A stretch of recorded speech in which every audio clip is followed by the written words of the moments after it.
Maladroit de naissance est un manga en un seul volume d'environ 300 pages et il est publié chez Le Lézard Noir. Il est l'œuvre de Yaro Abe, auteur qui commence à faire son bout de chemin par chez nous, puisqu'on peut déjà le retrouver derrière des titres tels que La Cantine de minuit ou encore Mimi Kaki. Avec ce nouveau titre, Yaro Abe va nous proposer pour la première fois un manga à caractère autobiographique. En effet, au fil des pages, il va mettre en scène sa propre enfance et ainsi nous le suivrons au fil des jours, semaines et même années, puisque nous l'accompagnerons de sa petite enfance jusqu'au lycée. Manga à tonalité plutôt réaliste, qui pourra facilement cocher la case du genre tranche de vie, le livre nous propose une atmosphère assez nostalgique et bon enfant dans l'ensemble. L'auteur utilise l'humour et l'autodérision en se présentant comme un enfant discret, maladroit, pas sportif pour un sou et pas spécialement brillant à l'école non plus. Pourtant, on pourra très vite s'attacher à ce petit garçon car n'ayant rien de spécial justement, il devient alors facile de s'identifier à lui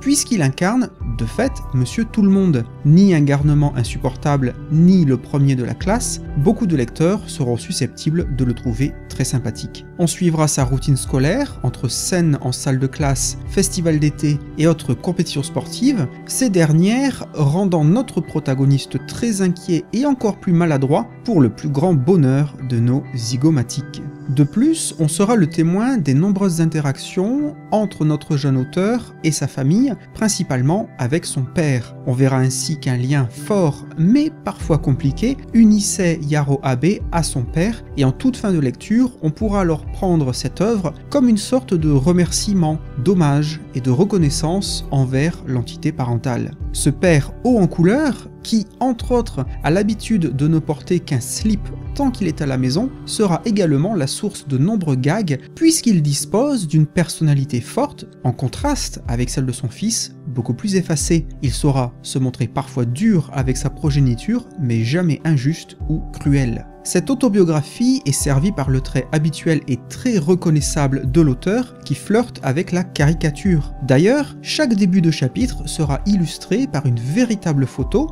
dessinée par l'auteur, ce qui permet de se rendre compte comment il transforme ses personnages pour leur donner vie en s'appuyant sur des clichés familiaux.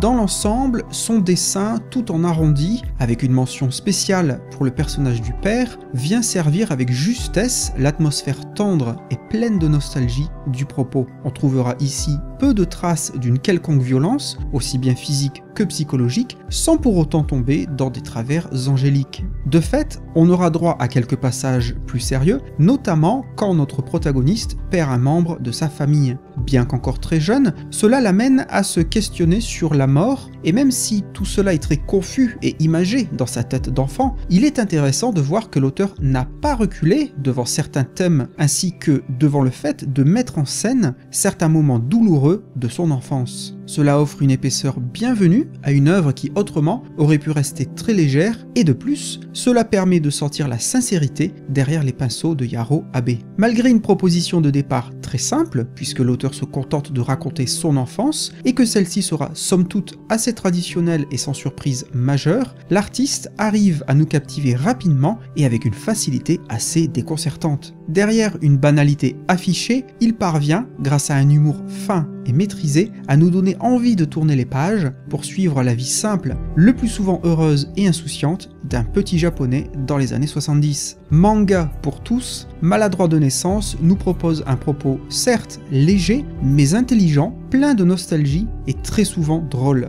De plus, on appréciera également le caractère tout personnel et honnête de cette autobiographie, ainsi que la sincérité qui s'en dégage. Une fois de plus, Yaro Abe nous offre un livre original, efficace et très attachant. Décidément, voici un auteur qu'il faudra surveiller de très près pour être sûr de ne pas manquer ses futures créations.